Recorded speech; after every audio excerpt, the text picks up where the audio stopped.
খবর 24 সাথে আপনাকে স্বাগত। নতুন নতুন খবর জানার জন্য আমাদের চ্যানেলে চোখ রাখুন। শেষ ভোটে হয়েছিল বিস্তর জলঘোলা, যদিও দিনের শেষে ভেস্তে গিয়েছিল জোট, হয়নি আসন সমঝোতাও। এবার উপনির্বাচনে সিপিআইএম এর প্রচারে নেই নওশাদ সিদ্দিকী, কিন্তু আইএসএফ এর প্রচারে আছেন সিপিআইএম নেতৃত্ব। লোকসভা ভোটে বামেদের সঙ্গ ত্যাগ করেছিল আইএসএফ, মাস কয়েকের মধ্যে উপভোটে আবারও বাম এবং আইএসএফ জোট হলো। সেই জোটের ফর্মুলায় হাড়োয়া বিধানসভায় উপভোটে আইএসএফ প্রার্থী হয়েছেন পিয়ারুল ইসলাম, তার হয়ে প্রচার করেছেন সিপিআইএম এর কেন্দ্রীয় কমিটির সদস্য সুজন চক্রবর্তী।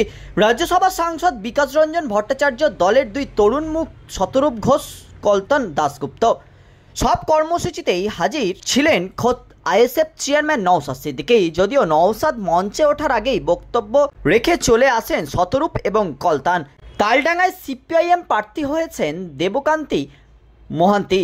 সিপিআইএম সূত্রে খবর, সেখানে প্রচারের জন্য নওশাদ সিদ্দিকীকে বলা হলেও তিনি খুব একটা আগ্রহী দেখাননি, বরং প্রচার এড়িয়ে গেলেন তিনি। বাঁকুড়ার ওই সব এলাকায় অল্প বিস্তর সংগঠন রয়েছে আইএসএফ এর, সেই কারণে নওশাদকে বলা হয়েছিল, কিন্তু ভাঙড়ের বিধায়ক সিপিআইএম এর প্রার্থীর হয়ে প্রচারে গেলেন না।